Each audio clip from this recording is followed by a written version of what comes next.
It is a playoff Friday edition of the Bullpen with Adam the Bull. It is Friday, January the 13th, 2023. The Browns are not in the playoffs. Will they be there next year? We hope so. But for now, there are 14 teams in the playoffs. We'll talk about all the first-round playoff games, the latest on the Browns' search for a defensive coordinator, and Ricky Rubio is back, and the Cavs pull off a come-from-behind victory last night late in Portland. That's all coming up on this Friday Bullpen with Adam the Bull. Podcast is not for the faint of heart. And I do think it's time for the Browns to move on. It's not for those who ride the fence. He's proven nothing. But if you're looking for someone who tells it like it is about Cleveland sports, everybody does fandom their way. You've come to the right place. I don't think he's any good. It's time for the Bullpen with Adam the Bull.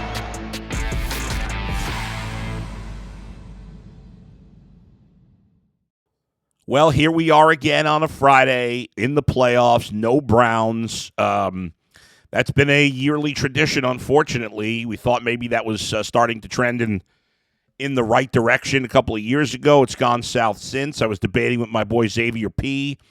on Twitter today about how easy it is to turn around. Cleve TA made a good point. Yeah, it's easy to turn around quick. Well, not easy, but it's easy. You can do it. It's harder to stay relevant for a long time. These things are tricky. And the bottom line for the Cleveland Browns is they search for a defensive coordinator. As we could talk about defensive tackles and a defensive coordinator and what to do with Kevin Stefanski. And while I've clearly lost some faith in Kevin Stefanski, I think they should bring him back, and they're obviously bringing him back for another year. But the bottom line for this franchise is Deshaun Watson a star, or is he now just a guy? You traded for Deshaun Watson, had dealt with all the off-the-field stuff, which was extremely ugly, dealt with a suspension because of the ugliness, gave up all the draft capital that you did. Not all your draft picks. I hate when people say, all their draft picks. But you gave up the heavy draft pick price to get Deshaun Watson because the Cleveland Browns believe that Deshaun Watson is a elite quarterback. I'm not going to say top five. The line can move, right? But the belief is that Deshaun Watson could compete and play at the same level as Joe Burrow, Patrick Mahomes, Josh Allen, Justin Herbert. The way Jalen Hurts played this year, we'll see if he can do it now for more than 1 year, and play at that franchise, that top of the heap quarterback level. Deshaun Watson played at that level in Houston. In his 6 games in Cleveland this year, he was not close. We can make all the excuses or give all the reasons we want. The fact is he didn't, well, I shouldn't say it's a fact. It's not a fact. It's an opinion, but it's a pretty obvious opinion. I'm sure it's a mutually agreed upon opinion that he did not play anywhere close to that level. If you've conned yourself into believing he did, well, that says a lot about you. Now, can he get back to that level? I expect him to, but we don't know. It's uncertain. And I'll be honest, when people say, I'll be honest, stop saying that. When the Browns traded for Deshaun Watson, it never crossed my mind. Not once did it cross my mind that Deshaun Watson wouldn't get back to being a superstar. Why would I? Deshaun Watson played the last time we saw him play a full season, even though they did not have team success. If you looked at his individual success, it was stunningly excellent.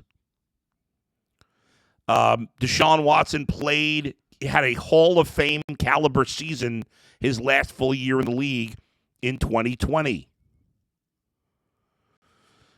Now, again, the team wasn't very good.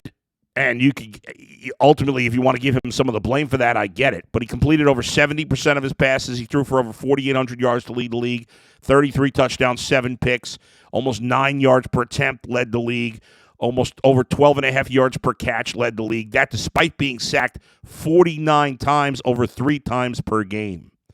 Deshaun Watson played behind an awful offensive line in Houston. He had no running game. He did have DeAndre Hopkins early and Brandon Cooks later in his career with a little Will Fuller sprinkled in. But he played with not much help besides those guys when they were there. A bad defense all around. Not a good team. And yet, He went 11-5, got to the playoffs in 18, 10-5, got to the playoffs in 19, played excellent football, played at a Pro Bowl level those years, was third in Offensive Rookie of the Year despite only playing 6 games as a rookie in 2017. He played excellent. We've only seen Deshaun Watson play great in Houston. Now he comes to the Browns. He missed all of last year. He's suspended for the first 11 games of this year, and he does not look like the same guy. Deshaun Watson, every year of his career, he got a little better. As a rookie, he completed 62% of his passes. Then actually, his completion percentage went down a little year 2 to year 3. It was 68, 67, and then 70. He played one less game in 2019 than in 2018, but threw 19 touchdowns, 26, 33. Good, not too many interceptions, considering how much he was throwing the ball there. Quarterback ratings, good. QBR, good. Now, again, I don't love QBR is a really bad stat. And so is quarterback rating, but still. Threw for 242 yards as a rookie, 260, 302 in 2020. This year, completed 58% of his passes. Threw 7 touchdowns and 5 picks. Threw picks on 3% of his passes. Worst since his rookie year. Touchdowns on 4% of his passes. Worst of his career. Yards per game, worst of his career. Completion percentage, worst of his career. Yards per attempt, worst of his career. Yards per catch, worst of his career. Quarterback rating, worst of his career. QBR, worst of his career. He wasn't the same player. I never gave it a thought. I said the guy's young. We've only seen him be great on the field. There'll be some growing pains, but he's going to be fine. I thought he'd look great by the end of the year to be, I almost said it again. He didn't. So does a little bit of doubt creep into your brain that, oh my God, what if Deshaun Watson can't get back to being great? Maybe he's mentally scarred from everything he went through or put himself through. Maybe he's never going to get that swag, that cockiness that G has talked about on the Ultimate Cleveland Sports Show many times. Maybe that's never coming back. Without Deshaun Watson as a superstar, the Browns are sunk as a franchise. Let's be completely honest about this. The Browns have a good roster. They do. Despite what happened last year or this year, people overreact when things don't go well. They have a good roster. They don't have a great roster. We overrated their roster a little bit, especially on the defensive side of the ball. They don't have as good a roster as Cincinnati, as Kansas City, as Buffalo, as San Francisco, and some other teams. But that's who you're competing with. The Bills, the Bengals, and the Chiefs are the class of the AFC. You can't go to a Super Bowl unless you can get through at least 2 of those teams. So mediocrity is not going to cut it for the Browns. Deshaun Watson being a decent quarterback, well, you had that Baker Mayfield. I know he was worse than that last year and this year, but overall through his career, Baker's, he's a guy. He's okay.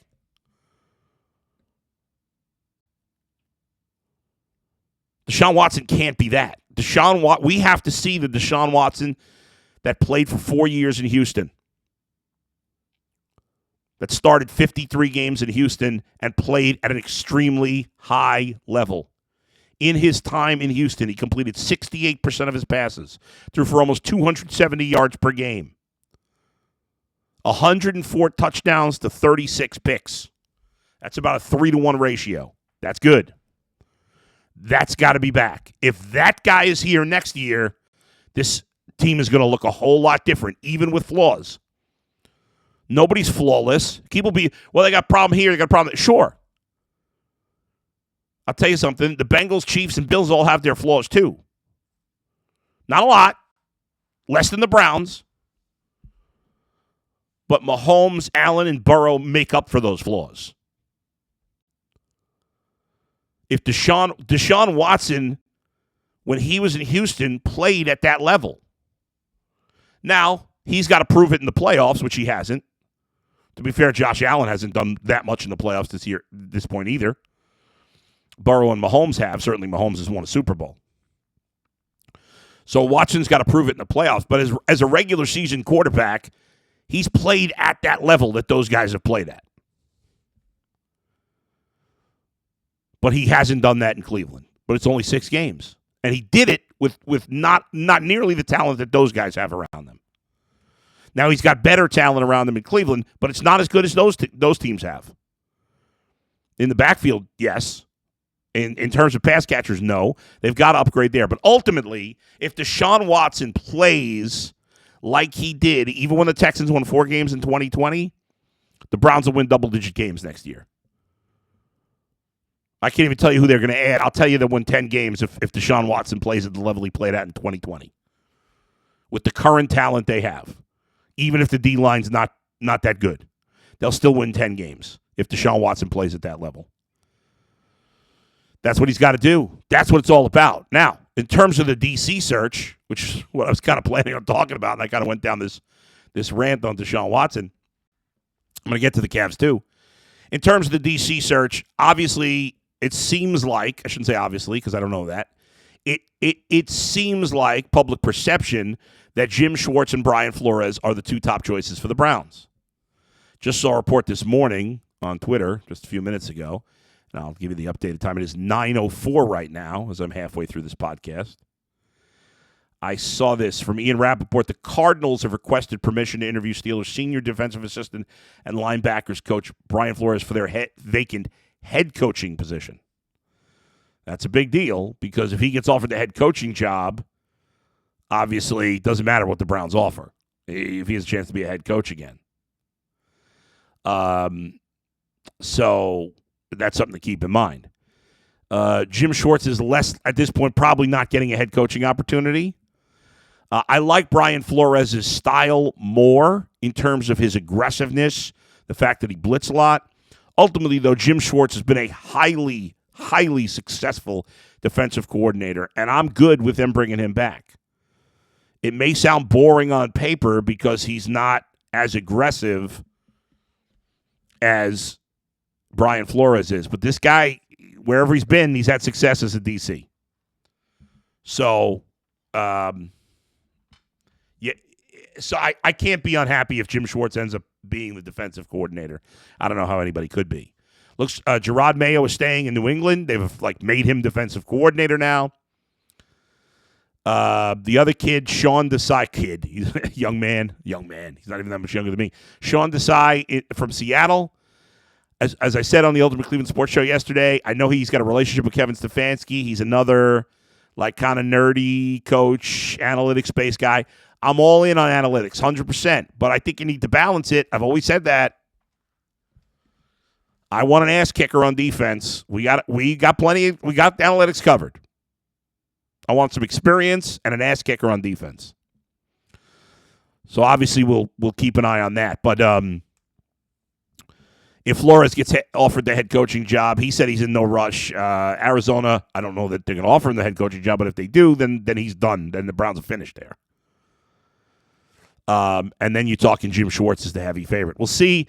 I would think that if they don't come to an agreement by this weekend with one of these 2 guys, which will be tough because there's going to be other teams interested, especially in Flores, that they've got to add some other candidates. You can't just interview Sean Desai and that's 3 guys. That's it, with Mayo now out of the mix. So you'll probably see some names pop up even today. And if they pop up in the next 10 minutes, I'll mention them. You'll see some more names, I would think, today and over the weekend as well, in terms of what may ultimately be some other candidates that the Browns will have to interview that will have to then get emotionally invested in. But in the end, whether it's Brian Flores, Jim Schwartz, whoever it is, let's realize that we don't know what the right answer is. We all get caught up, and now we're all on the Flores bandwagon. So if they don't get Flores, it's going to feel like a big disappointment. When the reality is we don't know. When you hire a coach, you don't know for sure he's going to be the right guy and the right fit.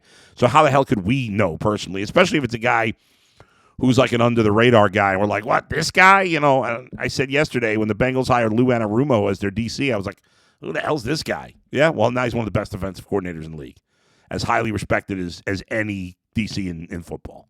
And when they hired him, I was like, who the hell's he? Same thing could happen here. But right now, it feels like we've put all our eggs in the Brian Flores basket. Cavs coming up later. I do want to go through the playoff games in the first round and give you my picks. Speaking of picks, we'll pick them all with the spread. BetOnline.net, your number one source for sports betting info, stats, news, and analysis. Get the latest odds and trends for every professional and amateur league out there. Pro football, basketball, World Cup. When that comes back around, they've got it all at BetOnline.net. If you love sports podcasts, you can even find those at BetOnline as well. We're always the fastest and easiest way to get your betting info. Head to the website today or use your mobile device to learn more. BetOnline, where the game starts.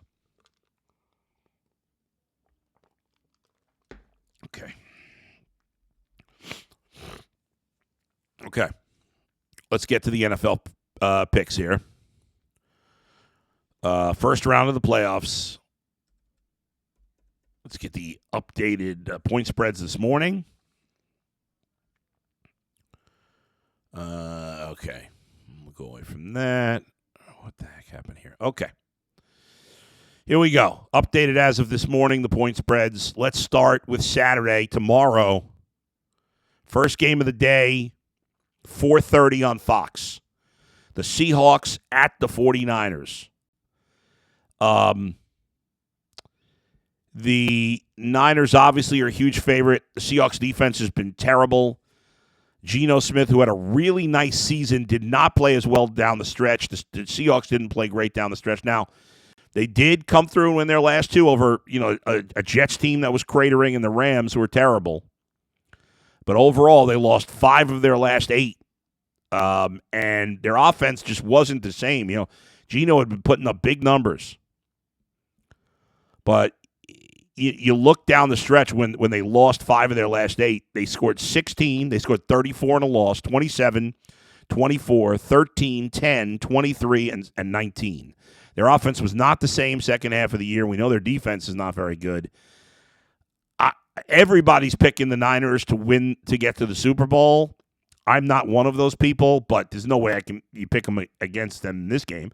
I guess, listen, with the spread, you can make an argument that Seattle keep it close, but I won't make that argument. I think the Niners win handily at home, where they're 8-1 on the season. Obviously, they're playing great football down the stretch. Brock Purdy has been tremendous for San Francisco. Might even win a Rookie of the Year, even though he's only played, 5 games, I think? 6? Hasn't played a lot. Brock Purdy will lead the Niners to the victory. I will lay the 10. I got them winning by 17 points. I see it as 27-10, something like that as the final. Niners come out on top. Saturday night game, that Seahawks, the Niners game, obviously in San Francisco at Levi Stadium. Technically not San Francisco, but Santa Clara. It's supposed to be 55 degrees and partly sunny at game time. Going to be fairly warm for this time of the year.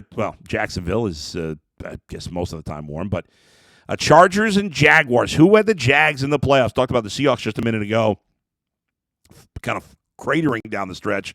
Well, the Jaguars are the opposite. Jaguars, to finish 9-8 and win the division, they won their last 5 games, beating the Titans, the Cowboys, the Jets, the Texans, and then the Titans again. The offense really came alive. They scored 36, 40, 19, 31, 20. However, if you look at the games where they played good teams, they did score 40 against Dallas. But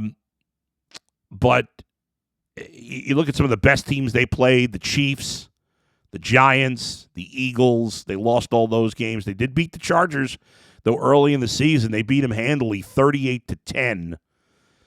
It's a very interesting game here. I could see this one going either way. The Chargers are a 1.5-point road favorite in this game.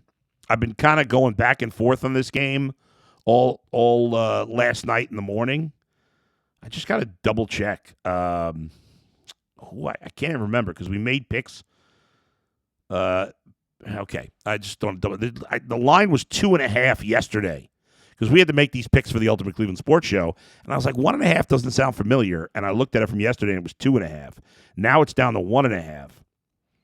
I'm going to go with the Chargers. I don't feel great about this pick. I really do think the line is going in the Jaguars' favor. I think this game is a toss-up. I think it's going to be a close game.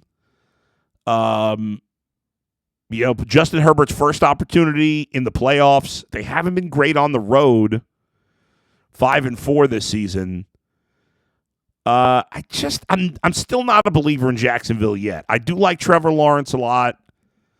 And he really came on in the second half, and he's got a lot of weapons, and he's going to have even more next year because they traded for Calvin Ridley, who hasn't played in 2 years? See how rusty he is.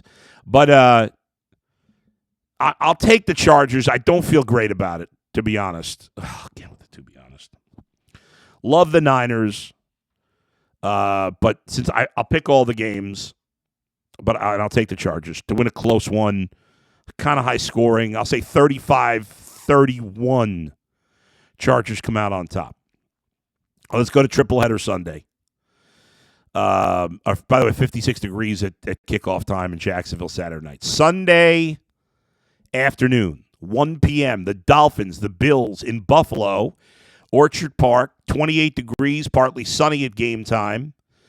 The Dolphins very lucky to be in the playoffs as they completely fell apart down the stretch. They lost 5 in a row before salvaging the final game 11-6 over the Jets. Skylar Thompson is the quarterback for the Dolphins. They have no business staying in this game. However, for whatever crazy reason, just a hunch, I don't love the way the Bills' offense has been playing. I really don't. I think their offense is just a little off. Especially when they've played better teams. They scored 2 special teams touchdowns against the Patriots. It's kind of crazy to say that because they have scored a lot of points, but I just feel like their offense hasn't been quite as crisp, especially when they've played good teams. So the Bills will win, but I'm probably nuts on this one, but I'm taking the Dolphins to cover the 13.5-point spread. I have the Bills winning this game 27-17. So I got the Dolphins covering and the Bills winning to improve to 8-1 at home and move on to host AFC divisional round playoffs. I hope I'm wrong. I hope the Dolphins somehow upset the Bills. But I can't see it. It's probably kind of crazy that I'm even picking them to cover. Interestingly, the spread went from 14 to 13.5, which is, let me just double check that one again. I thought I remembered it being 14 yesterday. Let's see. Oh, no, it went up. It was 13, now it's 13.5. Yeah, it didn't make sense to drop down to 14. 13.5. Like to see it go up to 14. Again, I'm probably nuts taking the Dolphins. I got nothing really great to back it up. They're not playing well. It's just a weird hunch that it'll be the first round of the playoffs, there's always some surprises. And the surprise here is not an upset win by Miami, but just that the game's closer than you expect. Giants at the Vikings is the 4:30 game on Fox. The game is in Minneapolis at U.S. Bank Stadium. It's indoors. Don't need to worry about the weather. The Giants are a very fashionable pick in this one. And so I kind of hate that I'm picking them. But I don't trust the Vikings I don't really trust either of these teams in a big spot. I think the winner of this game gets eliminated in the next round. I'm going to pick the upset here. There's always at least one upset in the first round of the playoffs. And since I don't, this is the only one I got. I got the Giants winning this game. Very close game. I certainly could be wrong here, but I've got the Giants edging this one out 20-17, outright upsetting the Vikings on the road. Sunday Night Football, NBC, Paycor Stadium in Cincinnati, 41 degrees and cloudy. Well, it's going to be a night game, so I guess the clouds don't really matter. The Bengals are now a 9.5-point favorite over Baltimore. Now that we know for sure Lamar Jackson is not playing, it looks like it'll be their second quarterback, Tyler Huntley, although he's been questionable this week. I assume he will go. If not, it'll be third-string quarterback Anthony Brown. Now, the Ravens' defense has played well against the Bengals this year after they got torched by Cincinnati twice last season. So it's not a bad idea to pick the Ravens to cover, but I won't. You could say I'm being biased. I could live with that. I think the Bengals are playing with a chip on their shoulder. They feel like they've been disrespected by the league. They've been discounted and discredited by a lot in the media before the season. And the Ravens are just not that good a team. They're not. I know their defense is pretty good, but I just don't think they'll be able to score. The Bengals played very vanilla offensively last week when the Ravens basically gave up and the Bengals knew they were going to win that game. They look good in the first half offensively. I think they put it all together. I think this game's a blowout. I think it's 31-6 Bengals. They win huge.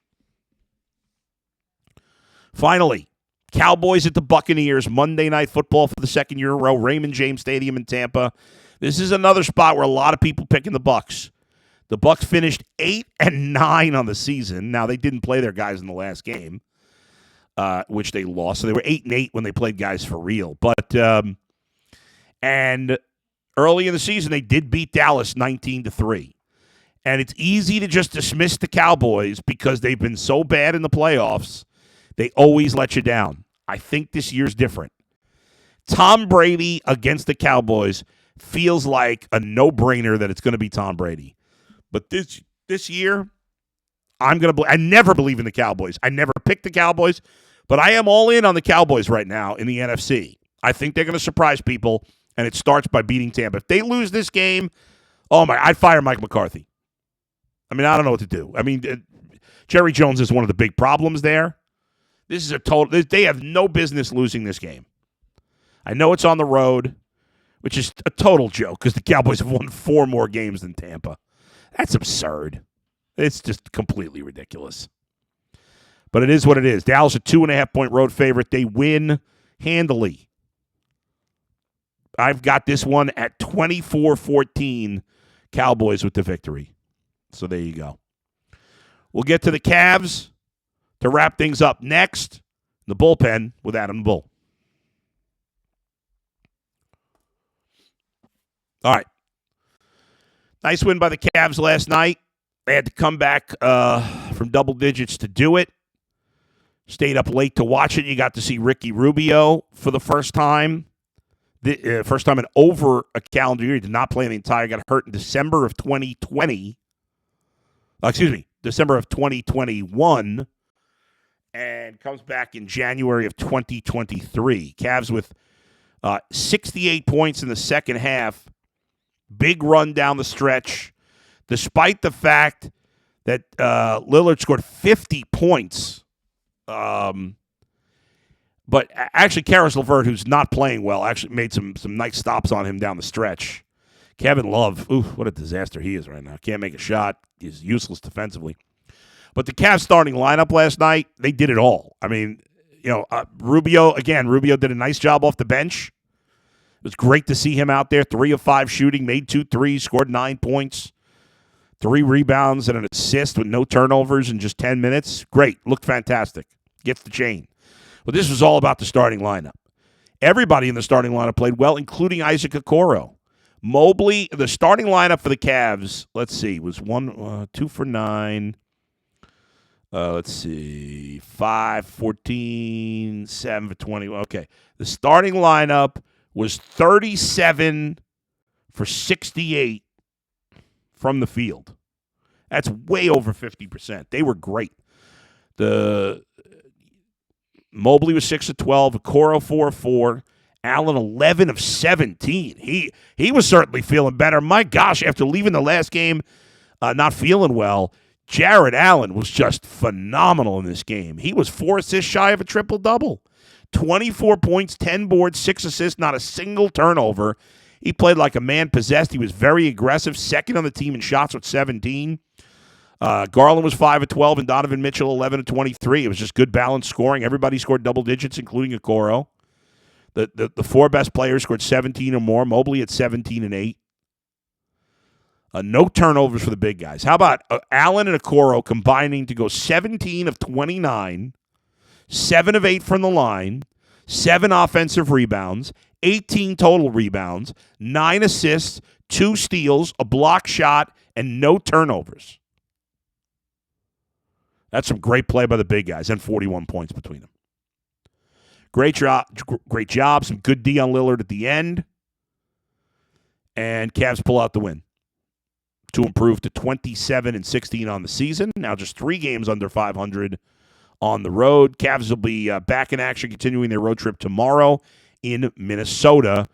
Cavs, as of this morning, are in 4th place in the East. Boston in 1st. Brooklyn 3 back. Milwaukee 3.5. The Cavs 4. Philadelphia 5. But the Cavs and Philly are tied in the loss column. Cavs have played 2 more games. That's going to do it for this Friday edition of the Bullpen. Hope everybody has a great extended weekend. Monday is Martin Luther King Jr. Day, so I will not have a podcast on Monday. I'm going to take a nice holiday weekend and reflect and think and be kind to people and be kind to my family, of course, as I always am. So I'll be back on the podcast Tuesday and back on the Ultimate Cleveland Sports Show on Tuesday. So no Ultimate Cleveland Sports Show Monday, no Ultimate Cleveland Sports Show, or no podcast Monday. So back Tuesday, we'll recap the playoffs. We'll see if the Browns have a DC by then. If the Browns do have some breaking news over the weekend, I'll do a short on, we'll do a YouTube short. I'll do like a minute video that we'll post out there. If not, we'll be back Tuesday. Where else but right here in the Bullpen with Adam the Bull. See ya.